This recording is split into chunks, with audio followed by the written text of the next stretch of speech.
कैसे हैं आप लोग? మీ అందరూ ఎలా ఉన్నారు?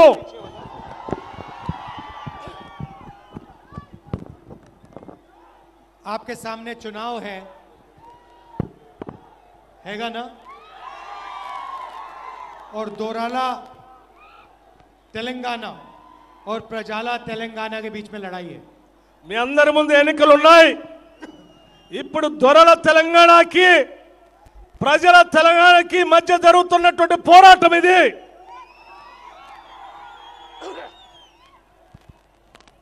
एक तरफ तेलंगाना की जनता, आप सब लोग, गरीब लोग, किसान, मजदूर, कमजोर लोग, और दूसरी तरफ आपके चीफ मिनिस्टर, उनका परिवार और उनके 2-3 मंत्री। ఒక పక్కన బడుగు బలహీన వర్గాలు, రైతాంగ సోదరులు, కూలీలు, పేద వర్గాలు, మరొక పక్కన ఈ రాష్ట్ర ముఖ్యమంత్రి దొరలు ఒక పక్కన ఉన్నారు. आप देखिए, तेलंगाना की सरकार में जिन डिपार्टमेंट्स में पैसा बनता है, सारे के सारे डिपार्टमेंट एक परिवार के हाथ में है। తెలంగాణ రాష్ట్రంలో ఆదాయం వచ్చేటువంటి శాఖలన్నీ కూడా ఒక కుటుంబం చేతిలో ఉన్నాయి. आप सब जानते हो तेलंगाना में पैसा कौन से डिपार्टमेंट में बनता है? మీ అందరికీ తెలుసు తెలంగాణ రాష్ట్రంలో ఆదాయం ఏ శాఖలో వస్తుందో మీ అందరికీ తెలుసు. सबसे बड़ी चोरी कहां होती है? आप जानते हो। అన్నిటికంటే ఎక్కువ దొంగతనం ఏ శాఖలో జరుగుతుందో మీ అందరికీ తెలుసు. सबसे बड़ी चोरी शराब में होती है। ఎక్కువ చోరీ అంటే దొంగతనం, దోపిడీ లిక్కర్లో అవుతుంది, जमीन में होती है, భూమి పైన అవుతుంది, और रेत में होती है। ఇసుక మీద కూడా దోపిడీ జరుగుతుంది. और ये सारे के सारे पीआरएस के चीफ मिनिस्टर ने अपने रिश्तेदारों को दे रखे हैं। ఇవన్నీ కూడా లిక్కర్ గాని, భూమి గాని, ఇసుక దందాలు కానీ బీఆర్ఎస్ ముఖ్యమంత్రి కుటుంబ సభ్యుల చేతిలో ఉన్నాయి. मगर इन डिपार्टमेंट से भी उनकी भूख पूरी नहीं हुई। కానీ ఈ శాఖల నుంచి కూడా వారి చేతుల్లోనే ఉన్నాయి. और पैसा लूटने की जरूरत थी। ఇంకా దోపిడీ చేయడానికి అవి చాలదన్నట్టు ఇంకా ప్రయత్నం చేస్తా ఉన్నారు. कलेश्वरम प्रोजेक्ट में 1 लाख करोड़ रुपए आपका उठा के ले गए। కాళేశ్వరం ప్రాజెక్టులో దాదాపు 1,00,000 కోట్ల పైన దోపిడీ చేయడం కోసం ప్రయత్నం చేశారు. और वहां के बराज के जो खंबे हैं वो सारे के सारे गिर रहे हैं। అక్కడ కట్టినటువంటి బ్యారేజెస్ అన్ని కూడా కూలిపోతా ఉన్నాయి. केसीआर जी को जाकर वहां पे सुनाई नहीं दे रहा शायद। ఏమైంది? వినపట్లేదు. మీరు అందరూ ముందు రావచ్చు కదా. Sound mics are this side sir.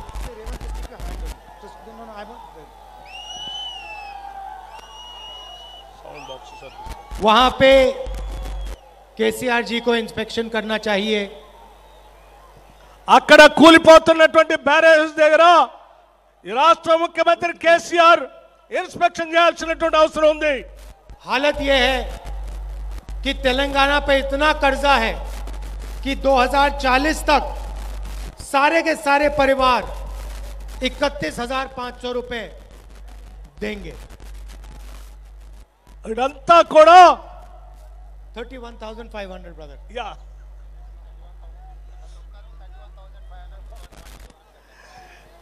31,500 రూపాయలు అందరి పైన అప్పుగా పెట్టేసి ఉన్నారు. आई थिंक उनको सुनाई नहीं दे रहा है।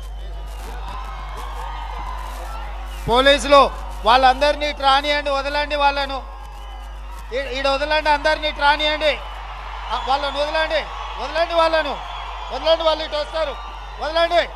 ఏ గేట్లుది తీసుకొని రాండి, మొత్తం ఇట్లా రాండి, కూర్చోండి, దాని మీద కూర్చోండి, అందరు ఇట్లా రాండి, ముందుకు రాండి, మొత్తం ఇట్లా రాండి,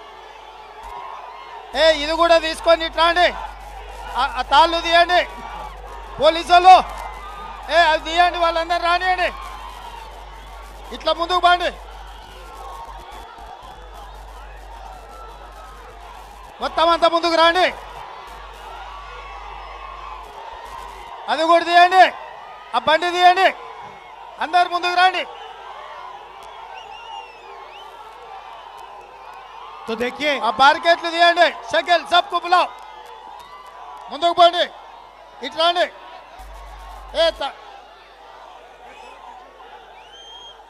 అంతా ముందుకు రండి.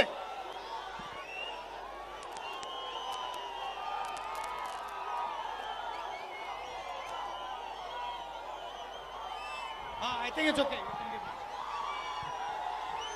ముందుకు రండి అమ్మా, ఇంకా ముందుకెళ్ళండి, అంతా ముందుకెళ్ళండి. तो देखिए ఇక మీరు నిశ్శబ్దంగా ఉంటే రాహుల్ గాంధీ గారు మాట్లాడతారు. अब देखिए बात समझिए, अब ये है प्रजाला सरकार, जनता को सुनाई नहीं दे रहा था तो सारी की सारी चेन हटा दी, यहां आ गए आप. చూడండి, ఇది ప్రజల సర్కార్ అంటే మనకు వినపడకపోతే మీ అందరి కోరిక మేరకు అందరిని ఇక్కడ తీసుకొచ్చాం. अब भैया दोराला सरकार में आपके चीफ मिनिस्टर ऐसे नहीं कर सकते. దొరల ప్రభుత్వంలో మీ ముఖ్యమంత్రి ఇట్లయితే చేయడు, అక్కడే ఉంచుతాడు మిమ్మల్ని. जनता चीफ मिनिस्टर के इतना पास आ जाए उनको भागना पड़ जाएगा. జనతాకి చీఫ్ మినిస్టర్ ఉంటే ఎక్కడ ఉంటే అక్కడ రాణిస్తారు. तो इतना पैसा आपसे लूटा, इंफ्रास्ट्रक्चर प्रोजेक्ट्स में लूटा, और सबसे बड़ी लूट धारिनी पोर्टल में. ఇంత దోపిడీ జరిగిందంటే అన్నిటికంటే పెద్ద దోపిడీ ధరణి పోర్టల్ ద్వారా భూమి పైన దోపిడీ జరిగింది. सबसे बड़ी लूट धारिनी पोर्टल में, పెద్ద దోపిడీ ధరణి పోర్టల్ ద్వారా జరిగింది. कहा कंप्यूटराइजेशन करना है और उसके बहाने तेलंगाना के 20 लाख गरीब लोगों की जमीन ले ली. ఎక్కడ కంప్యూటరైజేషన్ చేసి తెలంగాణలో ఉన్నటువంటి పేదల భూములన్నిటి కూడా దీని ద్వారా దోపిడీ జరిగింది. तो कांग्रेस पार्टी ने मन बना लिया है कि जितना पैसा आपके चीफ मिनिस्टर ने आपसे चोरी किया है उतना पैसा हम आपके बैंक अकाउंट में डाल के दिखाएंगे.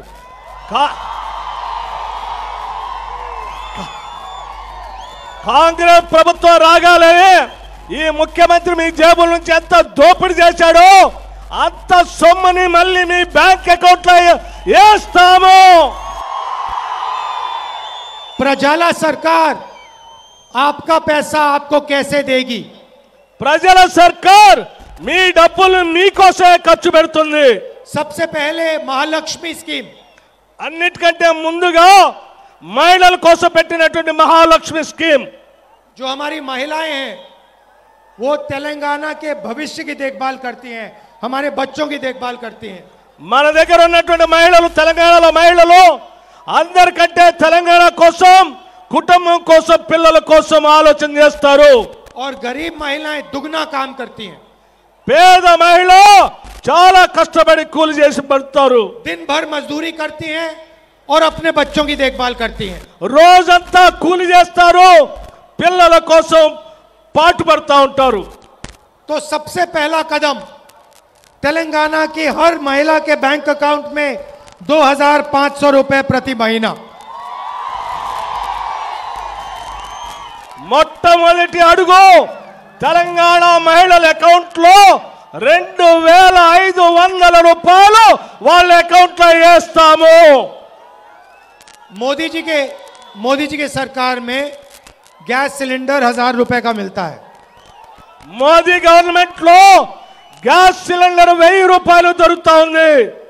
उसका पैसा बड़े बड़े उद्योगपतियों को जाता है. దాని డబ్బులన్నీ కూడా పెద్ద పెద్ద వాళ్ళకి వెళ్ళిపోతా ఉన్నాయి. हमारी सरकार आएगी तो तेलंगाना की महिलाओं को गैस सिलेंडर 500 रुपए में मिलेगा. మన ప్రభుత్వం రాగానే తెలంగాణ మహిళలందరికీ గ్యాస్ సిలిండర్ 500కే ఇస్తాము. और देखिए आज हम बस से भाषण दे रहे हैं, बस के ऊपर खड़े होकर भाषण दे रहे हैं. ఈ రోజు మేమంతా బస్సు మీద నిలబడి మీతో మాట్లాడుతా ఉన్నాము. हमारी सरकार आएगी तो पूरे तेलंगाना में, तेलंगाना की सरकार की बसेस में हमारी माताएं और बहन 1 रुपया नहीं देंगी.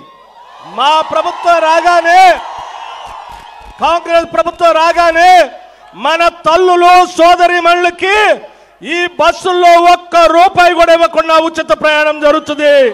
तो देखिए, महीने का 2500 रुपए सीधा बैंक अकाउंट में, ప్రతి నెల 2500 రూపాయలు నేరుగా వాళ్ళ బ్యాంక్ అకౌంట్ లోకి వస్తాయి.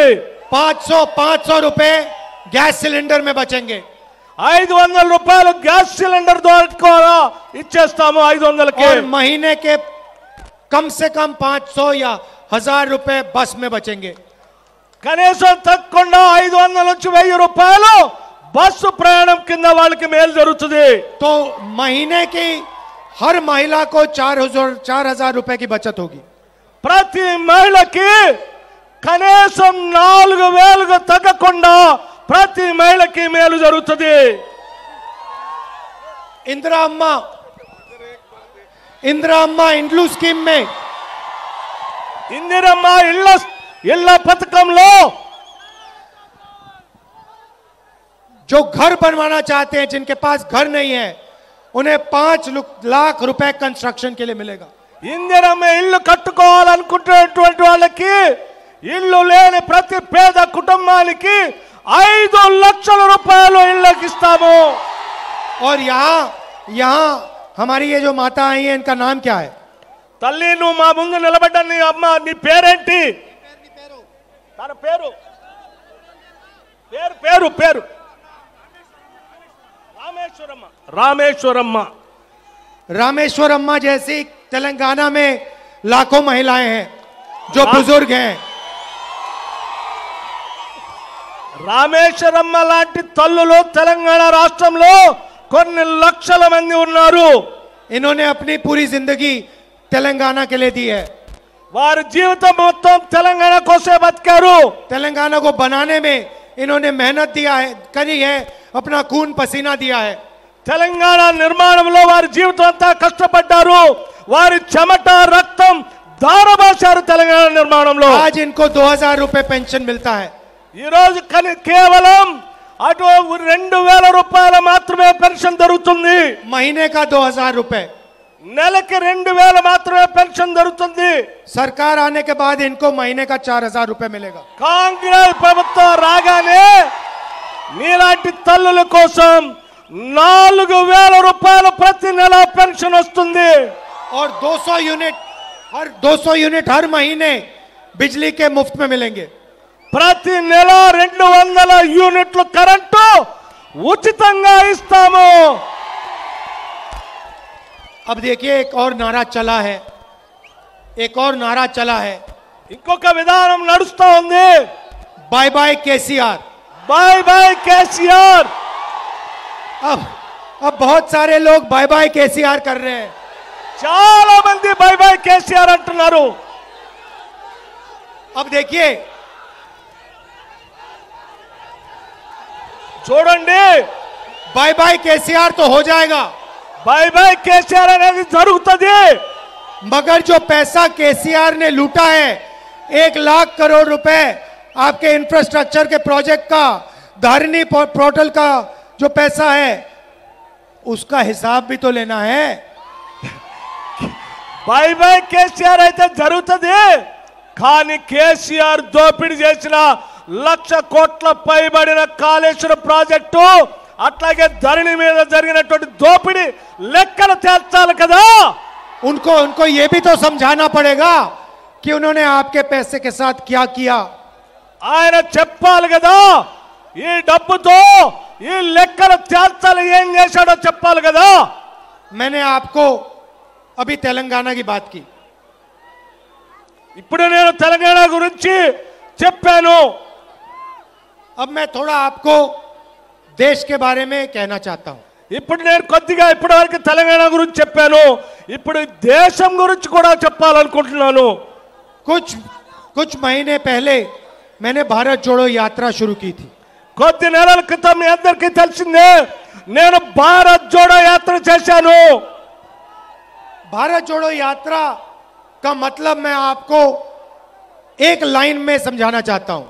భారత్ జోడో యాత్ర గురించి దాని అర్థం గురించి ఒక్క లైన్ లో మీకు మీ దృష్టికి తీసుకురాదలుచుకున్నాను। ये देश और प्रदेश नफरत के प्रदेश और देश नहीं है, ये मोहब्बत का देश है, मोहब्बत का प्रदेश है। ఈ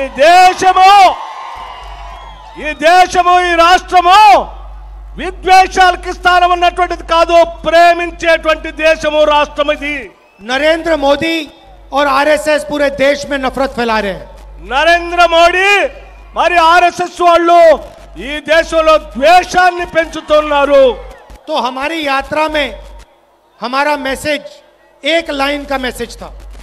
నా యాత్రలో నా సందేశం మొత్తం ఒక్క లైన్ లోనే సందేశం ఇచ్చాను।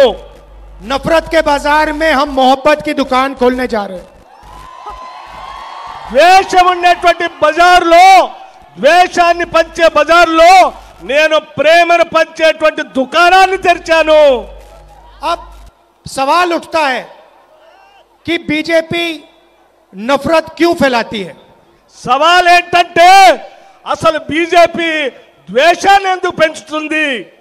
इस नफरत से बीजेपी को क्यों फायदा होता है, यह मैं आपको आज बताना चाह रहा हूं। ఈ ద్వేషంతో భారతీయ జనతా పార్టీకి ఏం లాభం జరుగుతుందో నేను చెప్పదలుచుకున్నాను।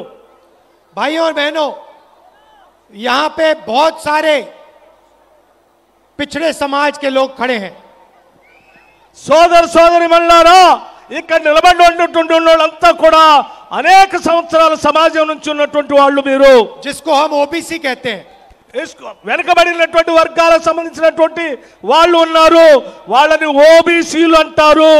यहां पे दलित समाज के लोग हैं, ఇక్కడ ఉన్నటువంటి వాళ్ళు దళితులు కూడా ఉన్నారు, आदिवासी यहां पे कम है, ఆదివాసీ చాలా తక్కువ మంది ఉన్నారు ఇక్కడ। मगर देश में ज्यादा से ज्यादा आबादी दलित, आदिवासी, पिछड़े, माइनॉरिटीज की है। కానీ దేశంలో పెద్ద ఎత్తున ఉన్నటువంటి జనాభా బలహీన వర్గాలంటే ఓబీసీలు, దళితులు, గిరిజనులు, మైనారిటీ సోదరులు ఉన్నారు। मैं आपको उदाहरण के तौर दिखा देता हूं। यहां पे ओबीसी वर्ग के कितने लोग हैं, हाथ उठा के दिखाओ। నేను మీకు ఒక ఉదాహరణ చెప్పదలుచుకున్నాను। ఇక్కడ ఉన్నటువంటి వాళ్ళు బీసీలకు సంబంధించిన జనాభా ఎంతమంది ఉన్నారో చేయెత్తండి। ये देखो, आधे हिंदुस्तान ने हाथ उठा दिया। ये देखो, तो इस देश में कम से कम 50% ओबीसी वर्ग है। ఈ దేశంలో తక్కువలో తక్కువ 50% మంది బలహీన వర్గాలకు సంబంధించినటువంటి వాళ్ళు ఓబీసీలు ఉన్నారు। और ये जो लोग हैं, ये इस देश को चलाते हैं, रीढ़ की हड्डी हैं। వీళ్ళే ఈ దేశ ఆర్థిక సంపదను నడిపిస్తూ ఉంటారు। अब सवाल यह है कि इन लोगों की हिंदुस्तान को चलाने में कितनी भागीदारी है। కానీ సవాలు మన ముందు ఉన్నటువంటిది ఏంటంటే అసలు ఈ దేశాన్ని నడిపించేటువంటి వాళ్ళల్లో వీళ్ళ పాత్ర ఎంత? और यह सवाल है कि इस देश में किसकी कितनी आबादी है। సవాల్ ఏంటంటే ఈ దేశంలో ఎంత మందికి ఎంత హక్కులు ఉన్నాయని। अगर मैं आपसे आज पूछूं कि भैया इस देश में ओबीसी कितने हैं, इस भीड़ में कोई जवाब नहीं दे सकता। భయ్యా, నేను మీ అందరూ ఒక ప్రశ్న అడుగుతున్నాను, ఈ దేశంలో ఓబీసీలు ఎంతమంది ఉంటారు అని అంటే చాలా మందికి తెలియదు। कितने आदिवासी हैं, कितने दलित हैं, कोई जवाब नहीं दे सकता। ఎంతమంది ఆదివాసీలు ఉన్నారు, ఎంతమంది దళితులు ఉన్నారంటే సమాధానం ఎవరు చెప్పరు। भाई और बहनों, कुछ दिन पहले मैंने पार्लियामेंट में भाषण किया। సోదర సోదరి మల్లారా, నేను కొద్ది రోజుల క్రితం పార్లమెంట్లో ఉపన్యాసం చెప్పాను। और मैंने वहां 2 आंकड़े रखे जो मैं आपके सामने रखना चाहता हूं। నేను అక్కడ పెట్టినటువంటి 2 అంశాలు మీ ముందు పెట్టదలుచుకున్నాను। हिंदुस्तान की सरकार को एमपी, राज्यसभा, लोकसभा के एमपी नहीं चलाते। ఈ భారతదేశం అంటే హిందూ భారతదేశాన్ని పార్లమెంటు సభ్యులు అంటే రాజ్యసభ సభ్యులు కానీ లోక్సభ సభ్యులు కానీ నడిపించట్లేదు। भारत की सरकार को 90 अफसर चलाते हैं, 90 IAS के ऑफिसर चलाते हैं। ఈ భారత ప్రభుత్వాన్ని 90 మంది అధికారులు నడిపిస్తా ఉన్నారు। ये 90 लोग हिंदुस्तान के बजट को बांटते हैं। ఈ 90 మంది అధికారులే ఈ దేశ బడ్జెట్ ని పంచుతారు। ये निर्णय लेते हैं कि डिफेंस के लिए कितना पैसा जाएगा, मनरेगा में कितना जाएगा, इंफ्रास्ट्रक्चर में कितना जाएगा, शिक्षा में कितना जाएगा। ఈ అధికారులే రక్షణ రంగానికి ఎంత పోవాలి, ఎన్ఆర్ఈఎస్ కి ఎంత పోవాలి, అట్లాగే ట్రైనింగ్ కి ఎంత పోవాలి, మిగతా శాఖలకి దేనికి ఎంత పోవాలనేది ఈ అధికారులు మాత్రమే పంచుతారు। नरेंद्र मोदी और केसीआर अपने एमएलएज और एमपीज की बात नहीं सुनते, अफसरों की बात सुनते हैं। నరేంద్ర మోడీ గాని కేసీఆర్ కానీ ఎమ్మెల్యేలు ఎంపీలు మాట వినరు, ఈ అధికారుల మాట మాత్రమే వింటారు। तेलंगाना को भी ऐसे ही चुने हुए अफसर चलाते हैं।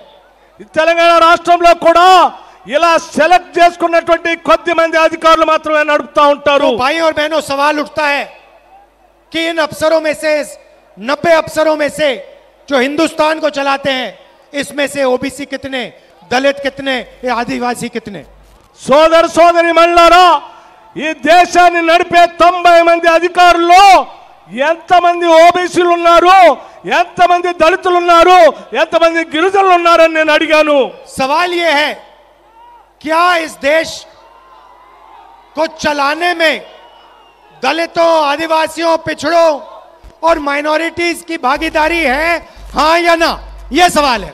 ఏ సవాల్ ఏంటంటే ఈ దేశాన్ని నడిపించే దాంట్లో బలహీన వర్గాలు ఓబీసీలకి, దళితులకి, గిరిజనులకి భాగస్వామ్యం ఉండాలా వద్దా అనేది ప్రధానమైనటువంటి ప్రశ్న నేను ప్రశ్నిస్తా ఉన్నాను। भाई और बहनों, 90 अफसरों में से सिर्फ 3 अफसर ओबीसी वर्ग के हैं। 90 మంది అధికారుల్లో కేవలం 3 మాత్రమే ఓబీసీ అధికారులు ఉన్నారు। और बजट का सिर्फ 5% निर्णय ये अफसर लेते हैं। కేవలం 5% బడ్జెట్ మాత్రమే ఈ 3 అధికారులు నిర్ణయం చేస్తారు। मतलब हिंदुस्तान की सरकार में ओबीसी की कोई भागीदारी नहीं है। భారతదేశ ప్రభుత్వంలో ఓబీసీ అధికారులకి ఏ పాత్ర లేదు బడ్జెట్ పంచడంలో। इसलिए मैं हर भाषण में कहता हूं कि ओबीसी सेंसस, कास्ट सेंसस की जरूरत है। అందుకే నేను ప్రతి దగ్గర నా ఉపన్యాసంలో భారతదేశంలో ఓబీసీల జనగణన జరగాలని అన్ని చోట్ల చెప్తా ఉన్నాను। हम जानना चाहते हैं कि इस देश में कितने दलित, कितने आदिवासी, कितने ओबीसी, कितने माइनॉरिटी हैं। ఈ లెక్కలు జనగణన జరిగితే భారతదేశంలో ఎంతమంది ఓబీసీలు ఉన్నారు, ఎంతమంది దళితులు ఉన్నారు, ఎంతమంది గిరిజనులు ఉన్నారు లెక్కలు తేలుతాయి। बीजेपी ओबीसी वर्ग को शक्ति नहीं देना चाहती है। BJP Bharatiya Janata party ఓబీసీలకి శక్తినివ్వటానికి ఇష్టపడట్లేదు। TRS OBC वर्ग को शक्ति नहीं देना चाहती है। టీఆర్ఎస్ కూడా బలహీన వర్గాలు ఓబీసీలకి శక్తినివ్వటానికి ఇష్టపడట్లేదు। इसीलिए ये लोग कास्ट सेंसस नहीं करना चाह रहे हैं। అందుకే నేను అడిగిన cost census జనగణనకి Bharatiya Janata party BRS ఇద్దరు ఒప్పుకోవట్లేదు। इसीलिए हमने कहा है कि जैसे ही हमारी सरकार तेलंगाना में आएगी, हमारा पहला स्टेप, पहला कदम कास्ट सेंसस होगा। అందుకే నేను చాలా స్పష్టంగా చెప్తా ఉన్నాను, తెలంగాణ రాష్ట్రంలో మన కాంగ్రెస్ ప్రభుత్వం రాగానే మొదటి అడుగు జనాభా గణన ఓబీసీల కాస్ట్ సెన్సస్ చేపిస్తాను। तेलंगाना में जैसे ही सरकार आएगी, यहां हम ओबीसी सेंसस शुरू करेंगे, और जैसे ही दिल्ली में सरकार आएगी, पूरे हिंदुस्तान में हम कास्ट सेंसस लगा देंगे। తెలంగాణలో మన ప్రభుత్వం రాగానే ఏ రకంగా అయితే బీసీ జనగణన చేపిస్తామో, ఆ తర్వాత భారతదేశంలో మన ప్రభుత్వం రాగానే దేశమంతా కూడా ఓబీసీ జనగణన చేపిస్తాను। और जो भागीदारी ओबीसी की होनी चाहिए, वो हम पूरी करके आपको दिलवा देंगे। ఏ వాటాదారులు ఓబీసీలు ఉన్నారో వాళ్ళందరూ భాగస్వాములు కావాల్సిందే, వాళ్ళందరి కోసం చేస్తాను నేను। भाई और बहनों, बीजेपी इसलिए नफरत फैलाती है क्योंकि वो ये नहीं चाहती कि आप अपनी सच्ची आबादी के बारे में जान जाओ। అందుకే సోదర సోదరి మండలారా బీజేపీ వాళ్ళు కావాలనే ద్వేషాన్ని రెచ్చగొడుతూ ఈ వాస్తవాల్ని బయటికి రానికుండా दास्ता उन्नारू। आरएसएस ये बीआरएस का सेंसस नहीं चाहते क्योंकि वो नहीं चाहते कि आपको अपनी सच्ची शक्ति पता लग जाए। आरएसएस बीआरएस इधर కూడా ఈ కాస్ట్ సెన్సస్ జరగొద్దని ఓబీసీ జనగణన జరగొద్దని కోరుకుంటున్నారు। हम आपको आपकी सच्ची शक्ति के बारे में दिखा देंगे। నేను మీకోసం మీ శక్తి ఏంటో జనగణన చేసి మీకు శక్తిని ఇస్తాను। वो पहला कदम होगा। అది నా మొట్టమొదటి అడుగుగా మారుతుంది। भाई और बहनों आखिरी बात సోదర సోదరి మళ్ళ చివరి మాటగా నేను ఒక మాట చెప్పదలుచుకున్నాను। बीजेपी बीआरएस और एमआईएम एक हैं। बीजेपी बीआरएस एमआईएम ये मूడు ఒకటే। ये तीनों मिलकर एक साथ काम कर रहे हैं। ఈ बीआरएस बीजेपी एमआईएम మూడు కలిసి ఒకటే పని చేస్తా ఉన్నాయి ఒకట్లాగానే। मैं बीजेपी आरएसएस से लड़ता हूं। मैं बीजेपी నేను बीजेपी గురించి बीआरएस గురించి చెప్పదలుచుకున్నాను। मेरे ऊपर नरेंद्र मोदी की सरकार ने 24 केस लगाए। बीजेपी सरकार नरेंद्र मोदी గారు నా మీద 24 కేసులు పెట్టారు। मेरी लोकसभा की मेंबरशिप रद्द कर दी। నా లోక్సభ సభ్యత్వాన్ని కూడా రద్దు చేశారు। मेरा घर उठा के ले गए। నా ఇల్లు కూడా లాక్కున్నారు। सरकारी घर था। सरकारी ఇల్లుని లాక్కున్నారు। इन्होंने घर लिया, मैंने कहा ले जाओ अपना घर, मुझे नहीं चाहिए। అరే నీ ఇల్లు నువ్వు తీసుకో అని చెప్పాను। मेरा घर पूरा हिंदुस्तान है। నా ఇల్లు యావత్ భారతదేశం చెప్పాను। मेरा घर पूरा तेलंगाना है। నా ఇల్లు తెలంగాణకు ఉందని చెప్పాను। मुझे तुम्हारे कोई घर की जरूरत नहीं है। నా కోసం నీ ఇల్లు అవసరం లేదని చెప్పాను। अब मेरा सवाल अगर बीजेपी और बीआरएस मिले नहीं हैं तो आपके चीफ मिनिस्टर के ऊपर एक भी केस क्यों नहीं है? నా సవాలు बीआरएस बीजेपी కలిసి ఉండకపోతే నా మీద 24 కేసులు పెట్టినట్టే ఈ बीआरएस ముఖ్యమంత్రి కేసీఆర్ మీద కూడా కేసులు పెట్టేవాళ్ళు కదా। आपके चीफ मिनिस्टर के पीछे ईडी क्यों नहीं भाग रही, सीबीआई क्यों नहीं भाग रही, विजिलेंस क्यों नहीं भाग रही? నీ చీఫ్ ఈ తెలంగాణ చీఫ్ మినిస్టర్ వెనక ఈడీ ఎందుకు వెనకబడట్లేదు, ఐటీ ఎందుకు వెనకబడట్లేదు, सीबीआई వాళ్ళు ఎందుకు వెనకబడట్లేదు? इनकम टैक्स डिपार्टमेंट वाले लोग उनके घर के सामने क्यों नहीं खड़े? इनकम टैक्स डिपार्टमेंट సంబంధించినటువంటి వాళ్ళు ఆయన ఇంటి ముందుకు ఎందుకు పోవట్లేదు? भाई और बहनों क्योंकि ये दो मिले हैं। సోదర సోదరి మండలారా వీళ్ళిద్దరు కలిసి ఉన్నారు। लोकसभा में राज्यसभा में बीआरएस के लोग नरेंद्र मोदी की सरकार को मदद करते हैं। లోక్సభలో बीआरएस పార్టీ సంబంధించిన పార్లమెంటు సభ్యులు बीजेपी सरकार की मदद ఇచ్చారు, ఇస్తా ఉన్నారు। और तेलंगाना में बीजेपी बीआरएस की मदद कर रही है। తెలంగాణలో बीजेपी बीआरएस की मदद ఇస్తా ఉంది। पहले यहाँ पे बीजेपी के लोग आए थे, छाती फुलाए घूम रहे थे सब जगह। ఇక్కడ ముందు बीजेपी వాళ్ళు వచ్చారు, గుండెలు దిల్చుకొని వచ్చారు, ముందుకు వచ్చారు। कांग्रेस पार्टी ने उनकी सारी की सारी गैस निकाल दी। కాంగ్రెస్ పార్టీ వాళ్ళ గాలంతా తీసేసింది। गाड़ी के चारों टायर पंचर हो गए। వాళ్ళ బండికున్న 4 టైర్లు పంచర్ అయిపోయినాయి। उनके नेता कहते हैं कि हम तेलंगाना में ओबीसी चीफ मिनिस्टर लाएंगे। बीजेपी నాయకుడు చెప్తాడు తెలంగాణ రాష్ట్రంలో ఓబీసీ ముఖ్యమంత్రిని చేస్తానని। अरे भाई साहब 2% वोट से तेलंगाना में आपकी सरकार नहीं बनने वाली है। भाई साहब సోదరా ఆ తెలంగాణ రాష్ట్రంలో బీజేపీకి కేవలం 2% కూడా ఓట్లు లేవు, నువ్వెట్లా చేస్తావయ్యా? अगले टूर पे नरेंद्र मोदी जी अमेरिका जाएंगे। రాబోయే ఎన్నికల్లో నరేంద్ర మోడీ గారు అమెరికా కూడా వెళ్తారు। वहां पे जाके कहेंगे अमेरिका में हम ओबीसी का राष्ट्रपति लाएंगे। అక్కడ అమెరికాకు కూడా వెళ్ళి అమెరికాలో కూడా ఓబీసీ రాష్ట్రపతిని చేస్తాను, ప్రెసిడెంట్ చేస్తాను అమెరికాకి అని చెప్తాడు। ना तेलंगाना में इनकी सरकार आ रही है, ना अमेरिका में सरकार आएगी। తెలంగాణలో రాదు, అమెరికాలో కూడా రాజు ఆయన ప్రభుత్వం. आप बीआरएस की मदद करना बंद करो. మీరంతా బీజేపీకి మద్దతు ఇవ్వడం బంద్ చేయండి. और दिल्ली में जाके अपनी तैयारी करो. మీరు ఢిల్లీ పోయి మీ ప్రయత్నాలు మీరు చేసుకోండి, తయారీ కాండి. क्योंकि जैसे हमने आपका यहां टायर पंचर किया है, हम दिल्ली में आपका टायर पंचर करने आ रहे हैं. తెలంగాణలో ఎట్లా అయితే మీ టైర్లన్నీ పంచర్ చేసి గాలి తీసామో, ఢిల్లీ అంటే భారతదేశంలో కూడా కొద్ది రోజుల్లో మీ గాలి అంతా తీయబోతున్నాను నేను. अच्छा, एक दूसरी पार्टी, तीसरी पार्टी है बीच में, మధ్యలో మూడో పార్టీ కూడా ఉంది, MIM. ఎంఐఎం. जहां भी हम चुनाव लड़ने जाते हैं, ఎక్కడైతే మేము ఎన్నికలు పోటీ చేయడానికి పోతామో, असम, అస్సాం, मध्य प्रदेश, राजस्थान, महाराष्ट्र, त्रिपुरा, जहां भी कांग्रेस पार्टी बीजेपी से लड़ती है, మధ్యప్రదేశ్, రాజస్థాన్ ఇంకా ఇతర రాష్ట్రాల్లో ఎక్కడైతే మేము ఎన్నికలు పోతామో, ఎక్కడైతే బీజేపీతో మేము పోరాటం చేస్తూ ఉంటామో అక్కడ వాళ్ళు వస్తూ ఉంటారు. वहां पे MIM पार्टी बीजेपी से पैसा लेकर कैंडिडेट खड़े कर देती है. ఆ రాష్ట్రాల్లో ఎంఐఎం పార్టీ బీజేపీ అంటే భారతీయ జనతా పార్టీ దగ్గర నుంచి డబ్బులు తీసుకొని వాళ్ళ అభ్యర్థులు పోటీ పెడతారు.